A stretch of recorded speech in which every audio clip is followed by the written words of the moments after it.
It's crazy how you could forget your entire life.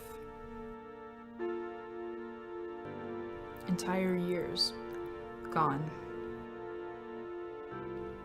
You start to forget the name of your loved ones, and eventually, everyone becomes a stranger. All the people you loved and took care of, all the places you lived. You feel lost in your own body, lost in your own life. Eventually, you even lose yourself.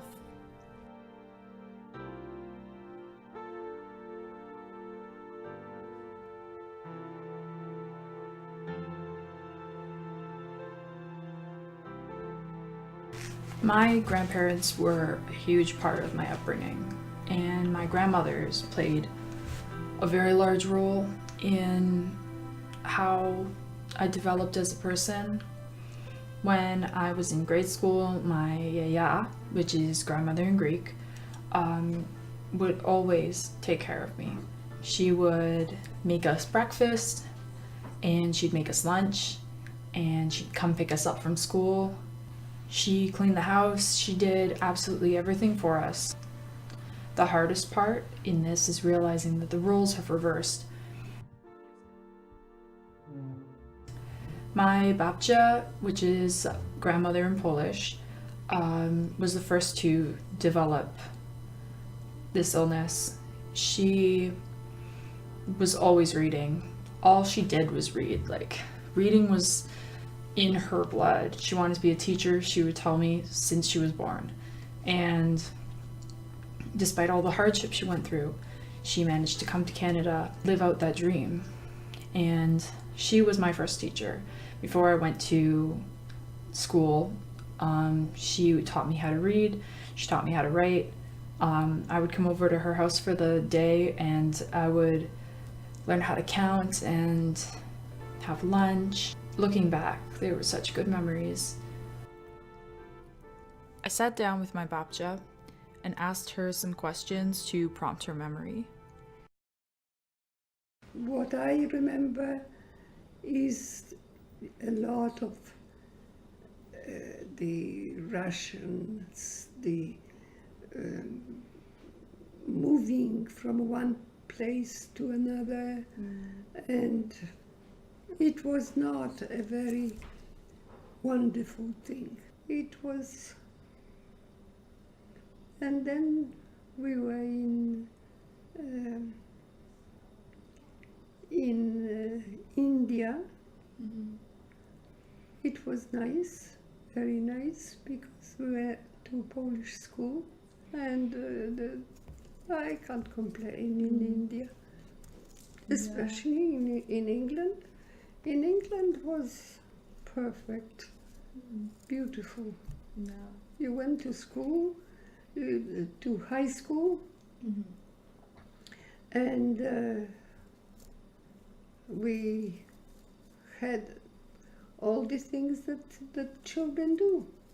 There were a lot of cruel people, and that's all. And a lot died, and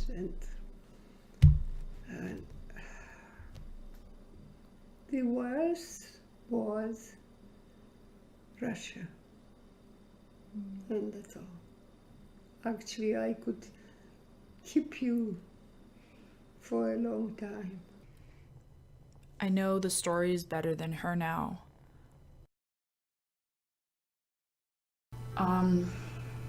We would spend the summers at my grandparents' houses and at my babcia's cottage, which was up in Muskoka, and we would always be out on the lake, and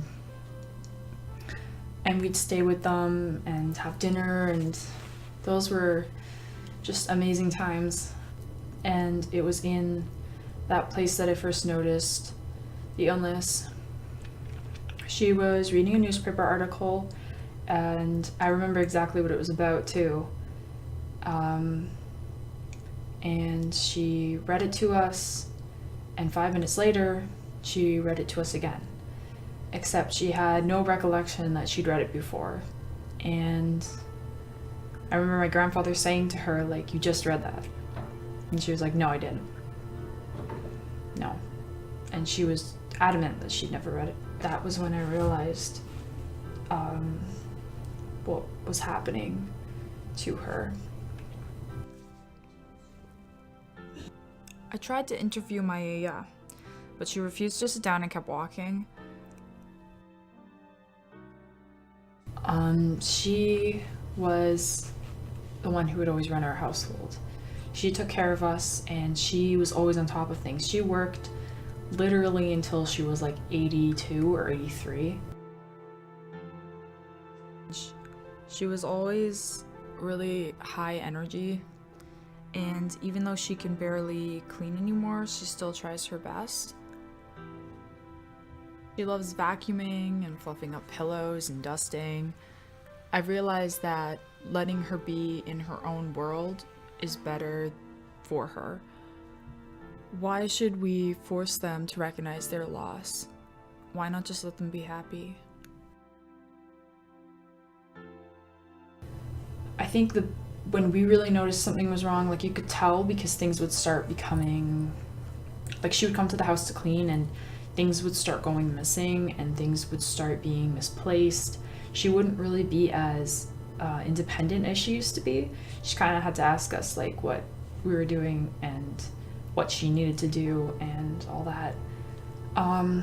But we really noticed the changes when she went out to work one day and she didn't come back.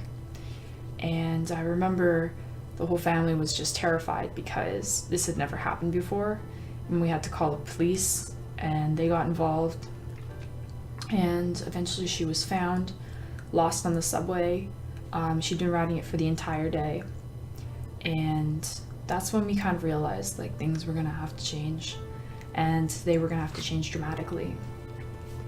She was a woman that, you know, when she was 16, she came to Canada all by herself. She couldn't speak a word of English, but she came and she built a family and her own fortune, and she was just an absolutely amazing woman. And to see now what's happened to her, to see how helpless she's become,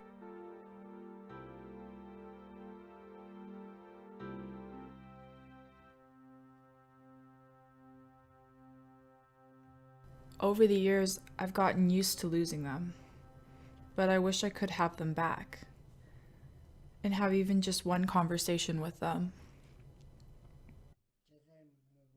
it was a really slow process.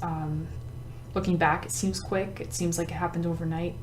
I don't really remember what it was like before.